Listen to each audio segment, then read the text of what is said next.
Hello students, आज हम आपके लिए लेकर आए हैं क्लास 6 हिंदी का चैप्टर 8 झांसी की रानी, जो कि एक कविता है जिसे लिखा है सुभद्रा कुमारी चौहान जी ने। प्रस्तुत कविता में झांसी की रानी लक्ष्मीबाई की वीरता एवं देश प्रेम के विषय में बताया गया है। कविता में मुख्य रूप से भारतवर्ष के बूढ़ा होने, लोगों में आज़ादी प्राप्त करने का जोश आने, सन 1857 की क्रांति, लक्ष्मीबाई के बचपन, जवानी, विवाह, विधवा होने, अंग्रेज़ों के षड्यंत्र को विफल करने, उन्हें परास्त करने तथा उन्हीं के साथ घमासान युद्ध में वीरगति को प्राप्त करने का सरल शब्दों में वर्णन किया गया है। सिंहासन हिल उठे, राजवंशों ने भ्रुकुटी तानी थी, बूढ़े भारत में भी आई फिर से नई जवानी थी। गुमी हुई आज़ादी की कीमत सबने पहचानी थी, दूर फिरंगी को करने की सबने मन में ठानी थी। चमक उठी सन 57 में वह तलवार पुरानी थी, बुंदेलो हर बोलो के मुँह हमने सुनी कहानी थी। खूब लड़ी मर्दानी वह तो झांसी वाली रानी थी। इसका अर्थ है, भारतवर्ष की आज़ादी की पहली लड़ाई जब आरंभ हुई तो देश के राजाओं में भी कुछ हलचल हुई। उनके सिंहासन हिल गए, राजाओं के समूह अंग्रेज़ों पर क्रुद्ध हो गए। गुलामी के कारण जर्जर बूढ़े भारत में नया जोश पैदा हो गया था। देश के सभी लोग अपनी खोई हुई आज़ादी का मूल्य समझने लगे थे। वे समझ गए थे कि स्वतंत्रता अमूल्य है, इसलिए उन्होंने अंग्रेज़ शासकों को भारत से भगाने का निश्चय कर लिया था। भारतवर्ष के राजाओं की पुरानी तलवारें सन 1857 में चमक उठी, अर्थात युद्ध में भाग न लेने के कारण राजाओं की तलवारों में जंग लग चुका था, जो कि 1857 में पुनः चमक गई। झांसी की रानी लक्ष्मीबाई उस युद्ध में वीर पुरुषों की भांति लड़ी थी। रानी की वीरता की यह कहानी हमने बुंदेलखंड के हरबोलों से सुनी थी। कानपुर के नाना की मुँह बोली बहन छबीली थी, लक्ष्मीबाई नाम पिता की वह संतान अकेली थी। नाना के संग पढ़ती थी वह, नाना के संग खेली थी, बर्छी ढाल कृपाण कटारी उसकी यही सहेली थी। वीर शिवाजी की गाथाएँ उसको याद जुबानी थी, बुंदेले हर बुल्लों के मुँह हमने सुनी कहानी थी। खूब लड़ी मर्दानी वह तो झांसी वाली रानी थी। इसका अर्थ है, लक्ष्मीबाई कानपुर के नाना साहब की मुँह बोली बहन थी। सुंदर एवं चंचल होने के कारण बचपन में उसका नाम छबीली रखा गया था। वह अपने पिता की एकमात्र संतान थी। बचपन से ही लक्ष्मीबाई नाना साहब के साथ पढ़ती थी और उन्हीं के साथ खेलती थी। वह हथियारों से ही प्रेम करती थी, इसलिए बर्छी कटार ढाल को वह अपनी सहेली मानती थी। बचपन में ही लक्ष्मीबाई को छत्रपति वीर शिवाजी की वीरता की कहानियाँ ज़बानी याद थी। कवित्री कहती हैं कि हमने बुंदेलखंड के हरबोलों के मुँह से सुना है कि रानी लक्ष्मीबाई वीर पुरुषों की भांति बहादुरी से लड़ी थी। लक्ष्मी थी या दुर्गा थी वह स्वयं वीरता की अवतार। देख मराठे पुलकित होते उसकी तलवारों के वार, नकली युद्ध व्यूह की रचना और खेलना खूब शिकार, सैन्य घेरना दुर्ग तोड़ना ये थे उसके प्रिय खिलवाड़। महाराष्ट्र कुल देवी उसकी भी आराध्य भवानी थी, बुंदेले हर बोलो के मुँह हमने सुनी कहानी थी। खूब लड़ी मर्दानी वह तो झांसी वाली रानी थी। इसका अर्थ है, लक्ष्मीबाई साक्षात वीरता की अवतार थी। ऐसा लगता था कि या तो वह लक्ष्मी है या दुर्गा। लक्ष्मीबाई की तलवारों के प्रहार देखकर मराठे वीर अत्यधिक प्रसन्न होते थे।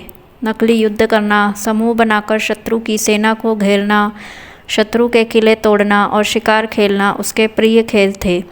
महाराष्ट्र की कुल देवी भवानी ही लक्ष्मीबाई की पूज्य देवी थी। हमने उसकी कहानी बुंदेलखंड के हरबोलों से सुनी है कि वह लक्ष्मीबाई वीर पुरुषों के समान खूब लड़ी। हुई वीरता की वैभव के साथ सगाई झांसी में, ब्याह हुआ रानी बन आई लक्ष्मीबाई झांसी में। राजमहल में बजी बधाई खुशियाँ छाई झांसी में, सुभट बुंदेलों की विरुदावली सी वह आई झांसी में। चित्रा ने अर्जुन को पाया शिव से मिली भवानी थी, बुंदेले हर बुल्लों के मुँह हमने सुनी कहानी थी। खूब लड़ी मर्दानी वह तो झांसी वाली रानी थी। इसका अर्थ है, वीरता की साक्षात मूर्ति लक्ष्मीबाई की धन संपत्ति से भरी झांसी में सगाई हुई। उनका विवाह झांसी के राजा गंगाधर राव के साथ हुआ और वे झांसी में रानी बनकर आई। उनके विवाह के अवसर पर झांसी के राजमहल में बधाइयाँ बजी और खुशियाँ छा गई। बुंदेलखंड के वीरों की यशोगाथा के समान रानी झांसी आई। गंगाधर राव का रानी के साथ मिलन उसी प्रकार प्रतीत हो रहा था जिस प्रकार चित्रा को अर्जुन मिले हुए थे तथा शिव को भवानी पार्वती मिली हुई थी। कवित्री कहती है कि हमने बुंदेलखंड के वीरों के मुंह से यह कहानी सुनी है कि रानी लक्ष्मीबाई वीर पुरुषों के समान खूब वीरता से लड़ी थी। उदित हुआ सौभाग्य मुदित महलों में उजियाली छाई, किंतु कालगति चुपके चुपके काली घटा घेर लाई। तीर चलाने वाले कर में उसे चूड़ियाँ कब भाई, रानी विधवा हुई हाय, विधि को भी नहीं दया आई। निसंतान मरे राजा जी, रानी शोक समानी थी, बुंदेले हर बोलो के मुँह हमने सुनी कहानी थी। खूब लड़ी मर्दानी वह तो झांसी वाली रानी थी। रानी लक्ष्मीबाई के झांसी में आने पर राजमहल का सौभाग्य जाग गया। राजमहल में हर तरफ प्रसन्नता का प्रकाश छा गया, किंतु समय की गति से महल की खुशियाँ देखी नहीं गई। समय के साथ धीरे धीरे मुसीबतों के बादल घिर आए। बाण चलाने वाले हाथों में छुड़ियाँ कब अच्छी लगती है। वस्तुतः इसी नियम के कारण तीर चलाने वाली रानी के हाथों में चूड़ियाँ अच्छी नहीं लगी। हाय, रानी लक्ष्मीबाई विधवा हो गई। अत्यंत दुख की बात है कि विधाता को भी उन पर दया नहीं आई। राजा गंगाधर बिना संतान के ही मर गए। राजा की मृत्यु के कारण रानी शोक सागर में डूब गई। कवित्री कहती है कि हमने बुंदेलखंड के हरबोलों के मुंह से रानी लक्ष्मीबाई की पुरुषों के समान लड़ाई की कहानी ही सुनी है। बुझा दीप झांसी का तब डलहौजी मन में हर्षाया, राज्य हड़प करने का उसने यह अच्छा अवसर पाया। फौरन फौजें भेज दुर्ग पर अपना झंडा फहराया, लावारिस का वारिस बनकर ब्रिटिश राज्य झांसी आया। अश्रुपूर्ण रानी ने देखा झांसी हुई वीरानी थी, बुंदेले हर बोलो के मुँह हमने सुनी कहानी थी। खूब लड़ी मर्दानी वह तो झांसी वाली रानी थी। इसका अर्थ है, जब झांसी के राजा गंगाधर राव की मृत्यु हो गई तब अंग्रेज शासक डलहौजी मन ही मन बहुत अधिक प्रसन्न हुआ। उसने अनुभव किया कि झांसी को हड़प कर अंग्रेज़ी राज में मिलाने का यही अच्छा अवसर है। उसने तुरंत अपनी फौजें भेजकर झांसी के किले पर अपना झंडा फहरा दिया। अंग्रेज शासक लावारिस झांसी के उत्तराधिकारी बनकर बैठ गए। रानी ने आंसुओं भरी आंखों से देखा कि अब झांसी सुनसान पड़ी है और उजड़ रही है। हमने यह कहानी बुंदेलखंड के हरबोलों से सुनी है कि रानी पुरुषों के समान लड़ी थी। अनुनय विनय नहीं सुनता है विकट फिरंगी की माया, व्यापारी बन दया चाहता था जब यह भारत आया। डलहौजी ने पैर पसारे, अब तो पलट गई काया, राजाओं नवाबों को भी उसने पैरों ठुकराया। रानी दासी बनी, बनी यह दासी अब महारानी थी। बुंदेले हर बोलो के मुँह हमने सुनी कहानी थी। खूब लड़ी मर्दानी वह तो झांसी वाली रानी थी। इसका अर्थ है, झांसी पर अधिकार न करने के लिए रानी लक्ष्मीबाई ने लॉर्ड डलहौजी से अनेक तरह से निवेदन किया, परंतु सब बेकार हो गया। यह अंग्रेज़ों की चाल ही थी कि जो भारत में व्यापार करने की भीख मांग रहे थे और भारत के राजाओं से व्यापार करने की प्रार्थना कर रहे थे, वही अंग्रेज़ आज डलहौजी के नेतृत्व में धीरे धीरे अपने शासन का विस्तार कर रहे थे। अब तो सारी परिस्थितियां ही उनके अनुकूल हो गई। जिन राजाओं और नवाबों से वे अंग्रेज़ दया की भीख मांग रहे थे, आज उन्हीं को पैरों से ठुकरा रहे हैं। भारत आने पर जो अंग्रेज़ व्यापारी यहाँ की रानी लक्ष्मीबाई जैसी महारानियों, राजाओं एवं शासकों का हुक्म मानते थे, आज वही अंग्रेज़ यहाँ के शासक बन बैठे हैं। महारानी लक्ष्मीबाई जैसे शासक आज उनके सेवक सेविकाएं हैं। कवित्री कहती हैं कि यह कहानी हमने बुंदेलखंड के हरबोलों से सुनी थी कि झांसी की रानी वीर पुरुषों की भांति युद्ध में लड़ी थी। छीनी राजधानी दिल्ली की, लिया लखनऊ बातों बात, कैद पेशवा था बिठूर में, हुआ नागपुर का भी घात। उदयपुर तंजौर सतारा कर्नाटक की कौन बिसात, जबकि सिंध पंजाब ब्रह्म पर भी अभी हुआ था वज्र निपात। बंगाले मद्रास आदि की भी तो यही कहानी थी। बुंदेले हर बोलो के मुँह हमने सुनी कहानी थी। खूब लड़ी मर्दानी वह तो झांसी वाली रानी थी। इसका अर्थ है, अंग्रेज़ों ने भारत की राजधानी दिल्ली को छीन लिया और उस पर अपना अधिकार कर लिया। उन्होंने लखनऊ को बड़ी आसानी से जीत लिया, बिठूर के पेशवा बाजीराव को जेल में बंद कर दिया तथा नागपुर पर आक्रमण कर दिया। अंग्रेज़ों की सेनाओं के सामने उदयपुर, तंजौर, सतारा, कर्नाटक आदि के राजाओं की क्या ताकत थी। अर्थात इन सभी प्रांतों पर अंग्रेज़ों ने अधिकार कर लिया। उधर सिंध, पंजाब और बर्मा आदि प्रांतों का भी पतन हो गया। ऐसी ही कहानी बंगाल, मद्रास आदि राज्यों की भी थी। ये सभी राज्य अंग्रेज़ों द्वारा जीते जा चुके थे। कवित्री कहती है कि हमने बुंदेलखंड के हरबोलों के मुँह से सुना है कि झांसी की रानी पुरुषों से भी अधिक वीरता से लड़ी थी। रानी रोई रनिवासों में, बेगम गप से थी बेजार, उनके गहने कपड़े बिकते थे कलकत्ते के बाज़ार। सरेआम नीलाम छापते थे अंग्रेज़ों के अखबार, नागपुर के जेवर ले लो, लखनऊ के 9 लखा हार। यो पर्दे की इज्जत परदेशी के हाथ बिकानी थी, बुंदेले हरबोलों के मुँह हमने सुनी कहानी थी। खूब लड़ी मर्दानी वह तो झांसी वाली रानी थी। इसका अर्थ है, अंग्रेज़ों द्वारा झांसी पर कब्ज़ा कर लेने के कारण रानी अपने रानीवास में दुखी थी।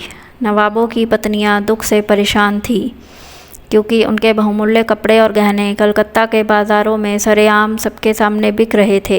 अंग्रेज़ अखबारों में बोली लगाकर गहनों के बेचने की खबरें सबके बीच पहुंचा रहे थे। नागपुर के जेवर गहने, लखनऊ के बहुमूल्य हार आदि की नीलामी हो रही थी। जो गहने रानियां तथा बेगमों की शोभा थे, पर्दे की इज्जत थे, वे दूसरों के हाथों में बिक रहे थे। यह कहानी हमने बुंदेलखंड के हरबोलों से सुनी है कि झांसी की रानी लक्ष्मीबाई युद्ध में पुरुषों के समान लड़ी थी। कुटियों में थी विषम वेदना, महलों में आहत अपमान, वीर सैनिकों के मन में था अपने पुरखों का अभिमान। नाना धुंधपंत पेशवा जुटा रहा था सब समान, बहिन छबीली ने रणचंडी का कर दिया प्रकट आह्वान। हुआ यज्ञ प्रारंभ उन्हें तो सोई ज्योति जगानी थी, बुंदेले हरबोलों के मुँह हमने सुनी कहानी थी। खूब लड़ी मर्दानी वह तो झांसी वाली रानी थी। इसका अर्थ है, अंग्रेज़ों के शासनकाल में एक और गरीब जनता जहां कठिन मुसीबतों में दिन बिता रही थी, वहीं दूसरी ओर महलों की इज्जत धूल में मिल रही थी। वीर सैनिक अंग्रेज़ों के सामने कमज़ोर भले ही थे, पर उनके मन में अपने पूर्वजों का गर्व कूट कूट कर भरा था। नाना धुंधुपंत और पेशवा अंग्रेज़ों के विरुद्ध युद्ध करने के लिए आवश्यक सामान जुटा रहे थे। इधर चंचल स्वभाव वाली लक्ष्मीबाई महल तथा राज्य की स्त्रियों में देवी दुर्गा के रणचंडी रूप को जगा रही थी, अर्थात स्त्रियों को युद्ध का प्रशिक्षण देकर अपनी सेना में शामिल कर रही थी। देवी दुर्गा के आह्वान के लिए यज्ञ प्रारंभ हुआ। प्रारंभ हुए यज्ञ के माध्यम से देशवासियों में अपनी खोई हुई स्वतंत्रता को पुनः याद दिलाने की ज्योति जगानी थी। यह कहानी हमने बुंदेलखंड के हरबोलों के मुँह से सुनी थी कि झांसी वाली रानी अंग्रेज़ों के विरुद्ध पुरुषों के समान लड़ी थी। महलों ने दी आग, झोपड़ी ने ज्वाला सुलगाई थी, यह स्वतंत्रता की चिंगारी अंतरतम से आई थी। झांसी चेती, दिल्ली चेती, लखनऊ लपटे छाई थी, मेरठ, कानपुर, पटना ने भारी धूम मचाई थी। जबलपुर, कोल्हापुर में भी कुछ हलचल उकसानी थी। बुंदेले हरबोलों के मुँह हमने सुनी कहानी थी। खूब लड़ी मर्दानी वह तो झांसी वाली रानी थी। इसका अर्थ है, महलों में रहने वाले राजाओं ने आज़ादी रूपी आग को जलाया, जिसकी लपटों को गरीब तथा निर्धन लोगों ने सुलगाने का कार्य किया। इस प्रकार स्वतंत्रता प्राप्ति की चिंगारी भारतीय जनमानस के हृदय की भावना थी। दूसरे शब्दों में, आज़ादी प्राप्ति का जुनून, जोश देशवासियों के हृदय से निकल रहा था। झांसी और दिल्ली जाग चुकी थी तो लखनऊ में यह जोश आग की लपटों के समान फैल रहा था। मेरठ, पटना और कानपुर में आज़ादी प्राप्त करने की बात सबके दिलों में थी। जबलपुर और कोल्हापुर के लोगों में यह बात भरनी थी, अर्थात उनको प्रेरित करना था। यह कहानी हमने हरबोलों के मुँह से सुनी थी कि झांसी वाली रानी अंग्रेज़ों के खिलाफ पुरुषों के समान लड़ी थी।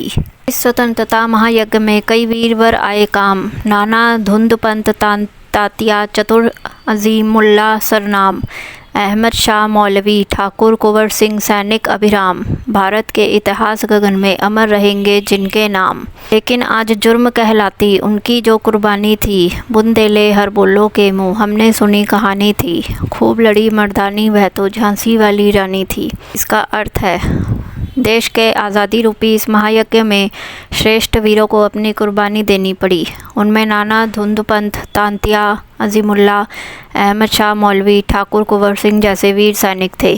भारतवर्ष की स्वतंत्रता के इतिहास में आकाश में इनका नाम सूरज चांद की तरह हमेशा अमर रहेगा। अंग्रेज़ उनकी कुर्बानी, त्याग और बलिदान को जुर्म कहते थे।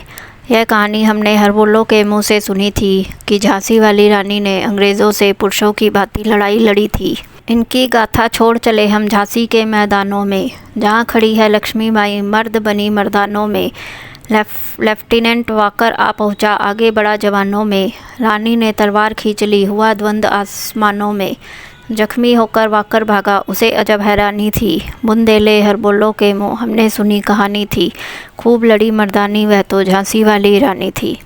इसका अर्थ है, हम भारतवासी उन राज्यों की बात छोड़ दे जिन्होंने अंग्रेज़ों के सामने घुटने टेक दिए। आओ अब झांसी के मैदानों में चले, जहाँ लक्ष्मीबाई पुरुष योद्धाओं के बीच पुरुष बनकर खड़ी है, अर्थात पुरुषों से बढ़कर वीर योद्धा के रूप में है। जब लेफ्टिनेंट वॉकर अपने सैनिकों को लेकर झांसी के युद्ध के मैदान में आ पहुंचा तो रानी ने उससे युद्ध करने के लिए अपनी तलवार खींच ली। उसके बाद दो असमान योद्धाओं के बीच घमासान युद्ध हुआ। इस युद्ध में लेफ्टिनेंट वॉकर घायल होकर भागा। वह रानी की वीरता को देखकर आश्चर्य में था। कवित्री कहती है कि रानी की वीरता की कहानी हमने बुंदेलखंड के हरबोलो से सुनी थी कि वह वीर योद्धा की भांति लड़ी थी। रानी बड़ी कालपी आई, कर 100 मील निरंतर पार। घोड़ा थक कर गिरा भूमि पर, गया स्वर्ग तत्काल सिधार। यमुना तट पर अंग्रेज़ों ने फिर खाई रानी से हार। विजयी रानी आगे चल दी, गया ग्वालियर पर अधिकार। अंग्रेज़ों के मित्र सिंधिया ने छोड़ी राजधानी थी। बुंदेले हरबोलो के मुँह हमने सुनी कहानी थी, खूब लड़ी मर्दानी वह तो झांसी वाली रानी थी। वाकर को पराजित करके रानी लक्ष्मीबाई 100 मील का सफ़र तय करके कालपी आ पहुंची। वहां पर उनका घोड़ा थककर धरती पर गिर पड़ा और तुरंत मर गया। उधर यमुना के तट पर अंग्रेज़ रानी के हाथों पराजित हो गए। रानी विजयी होकर आगे बढ़ी और ग्वालियर को भी जीत लिया। ग्वालियर के राजा सिंधिया अंग्रेज़ों के दोस्त थे। उन्होंने रानी की वीरता से डरकर अपनी राजधानी छोड़ दी तथा भाग खड़े हुए। कवित्री कहती है कि हमने बुंदेलखंड के हरबोलो से रानी लक्ष्मीबाई की वीरता के विषय में सुना था कि वे पुरुषों के समान लड़ी थी। विजय मिली पर अंग्रेज़ों की फिर सेना घिर आई थी। अब के जनरल स्मिथ सम्मुख था, उसने मुँह की खाई थी। कान्हा और मंदरा सखियाँ रानी के संग आई थी। युद्ध क्षेत्र में उन दोनों ने भारी मार मचाई थी, पर पीछे ह्यूरोज आ गया। हाय घिरी अब रानी थी। बुंदेले हरबोलो के मुँह हमने सुनी कहानी थी, खूब लड़ी मर्दानी वह तो झांसी वाली रानी थी। रानी की विजय तो अवश्य हुई, परंतु दोबारा अंग्रेज़ों की सेना रानी को घेरती हुई आ पहुंची। इस बार सामने से आ रही टुकड़ी का नेतृत्व जनरल स्मिथ कर रहा था। वह एक बार रानी से हार चुका था। उधर रानी के साथ उसकी 2 सहेलियां कान्हा और मंदरा भी आई थी। उन दोनों वीरंगनाओं ने युद्ध के मैदान में भारी मारकाट मचाई, परंतु दूसरी तरफ से जनरल ह्यूरोज अपनी सेना लेकर आ पहुंचा। हाय रानी लक्ष्मीबाई स्मिथ और ह्यूरोज के बीच घिर गई। कवित्री कहती है कि हमने हरबोलो के मुँह से सुना है कि युद्ध के मैदान में रानी लक्ष्मीबाई पुरुषों के समान लड़ी थी, तो भी रानी मार काट कर चलती बनी सैन्य के पार। किंतु सामने नाला आया था यह संकट विषम अपार। घोड़ा अड़ा नया घोड़ा था, इतने में आ गए सवार। रानी एक शत्रु बहु तेरे, होने लगे वार पर वार। घायल होकर गिरी सिंहनी, उसे वीर गति पानी थी। बुंदेले हरबोलो के मुँह हमने सुनी कहानी थी, खूब लड़ी मर्दानी वह तो झांसी वाली रानी थी। इसका अर्थ है, यद्यपि रानी लक्ष्मीबाई ह्यूरोज तथा स्मिथ की सेनाओं से घिर गई थी, फिर भी वह अपने सामने की सेना को चीरती हुई मार काट मचाकर सेना के पार पहुंच गई। किंतु सामने एक नाला आ गया। रानी का घोड़ा नया था, इसलिए नाले को पार करने में वह अड़ गया। इतने में रानी का पीछा करते हुए अंग्रेज सैनिक आ गए और दोनों ओर से वार पर वार होते चले गए। शेरनी सी रानी घायल होकर गिर गई, जिससे उन्हें वीरगति प्राप्त हुई। कवित्री कहती है कि हमने बुंदेलखंड के हरबोलो से सुना है कि रानी लक्ष्मीबाई वीर पुरुषों के समान लड़ी थी। रानी गई सिधार, चिता अब उसकी दिव्य सवारी थी। मिला तेज से तेज, तेज की वह सच्ची अधिकारी थी। अभी उम्र कुल 23 की थी, मनुष्य नहीं अवतारी थी। हमको जीवित करने आई, बन स्वतंत्रता नारी थी।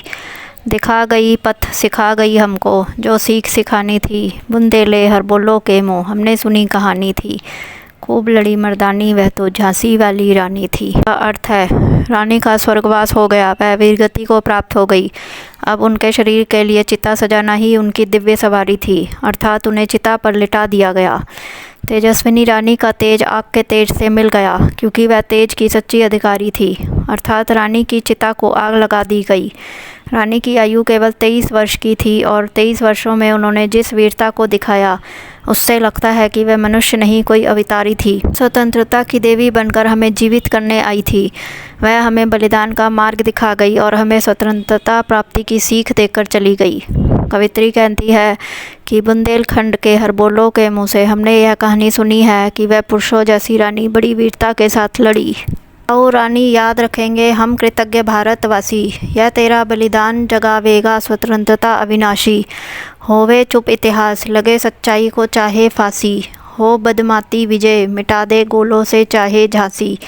तेरा स्मारक तू ही होगी, तू खुद अमिट निशानी थी, बुंदेले हरबोलों के मुँह हमने सुनी कहानी थी।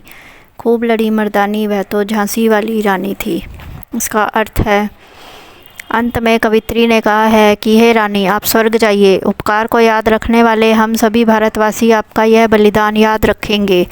आपका यह बलिदान कभी नष्ट न होने वाली आज़ादी के प्रति हमें सचेत करता रहेगा।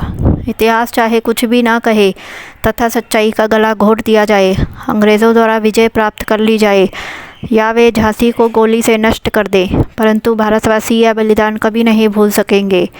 हे रानी, अपना स्मारक आप स्वयं होंगी, अर्थात भारत के लोगों को आपकी याद में स्मारक बनवाने की आवश्यकता नहीं है। आप तो स्वयं कभी ना मिटने वाली निशानी है।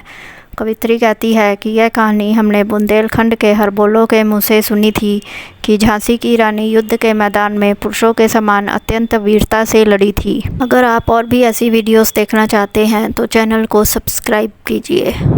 धन्यवाद।